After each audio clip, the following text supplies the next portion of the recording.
അസ്സലാമു അലൈക്കും. കഴിഞ്ഞ ദിവസം സയൻസ് മാഗസിൻ്റെ ഒരു കോമ്പറ്റീഷൻ ഉണ്ടായിരുന്നു. അത് വേറൊരു സ്കൂളിൽ വെച്ചിട്ടാണ്. നമ്മളെ സ്കൂളിൽ നിന്ന് ഞാൻ അടുക്കള നമ്മൾ 5 ആളുള്ള ഒരു ടീമായിട്ടാണ് പോയത്. അങ്ങനെ നമ്മുടെ ടീമിനാണ് സബ് ഡിസ്ട്രിക്റ്റിൽ ഫസ്റ്റ് കിട്ടിയത്. കോമ്പറ്റീഷൻ 2 ദിവസമായിട്ടാണ് ഉണ്ടായത്. അങ്ങനെ ഇതൊക്കെ കഴിഞ്ഞ് വീട്ടിൽ പോയി ഫ്രഷ് ആയതിനു ശേഷം ഞാനും അമ്മയൊന്ന് സൺസെറ്റ് കാണാൻ വേണ്ടി ബീച്ചിൽ പോകാൻ വിചാരിച്ചിട്ടുണ്ടായിരുന്നു. കുറച്ച് ദിവസം നമ്മൾ പോകണമെന്ന് ചോദിക്കണ്ടായിരുന്നു. ഇന്നാണ് ഇപ്പോൾ നമ്മൾ ഇറങ്ങിയത്. 5-6 ഇടയിലൊക്കെ ആ സമയത്താണ് നമ്മൾ ബീച്ചിലേക്ക് എത്തുന്നത്. ബീച്ചിൽ നമ്മൾ എത്തിയപ്പോഴാണ് കണ്ടത് അവിടെ എന്തോ ഒരു കൗണ്ടറൊക്കെ ഇട്ടിട്ടുണ്ടായിരുന്നു.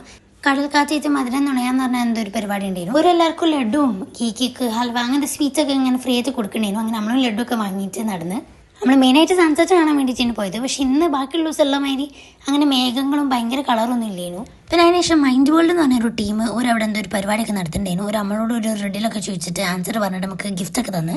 പിന്നെ പാട്ടും അങ്ങനത്തെ പരിപാടിയൊക്കെ ഉണ്ടായിരുന്നു. അവിടെ ഉള്ള ആൾക്കാരെ കൊണ്ടും പാട്ടൊക്കെ പാടിപ്പിച്ചു. അതിനുശേഷം നമ്മളൊരു ഐസ്ക്രീം വാങ്ങി. ബ്ലൂബെറി ഫ്ലേവറൊക്കെയാണ് വാങ്ങിയത്. പക്ഷെ ഞാൻ വിചാരിച്ച അത്ര ടേസ്റ്റ് ഇല്ല. നമ്മൾ ബീച്ചിന്റെ ഓപ്പോസിറ്റ് ആയി വരുന്ന ഈ ഷോപ്പിൽ പോയി അവിടെ സ്നാക്സും ചായയൊക്കെ ഉണ്ട്. അങ്ങനെ നമ്മൾ ലോഡഡ് ഫ്രൈസ് വാങ്ങി. അതിന് 150 റുപ്പീസാണ് ഉണ്ടായത്. 2 ക്വാണ്ടിറ്റി നല്ല ടേസ്റ്റ് ആയിരുന്നു. അങ്ങനെ പിന്നെ പപ്പ നമ്മൾ കൂട്ടാൻ വന്ന് പോണ വയ്ക്ക് നമ്മൾ ചാല് പോയി കോഫിയൊക്കെ കുടിച്ച് പിന്നെ നമ്മൾ നേരെ വീട്ടിലേക്ക് പോയി. അപ്പോൾ അത്രേ ഉള്ളൂ. Thank you.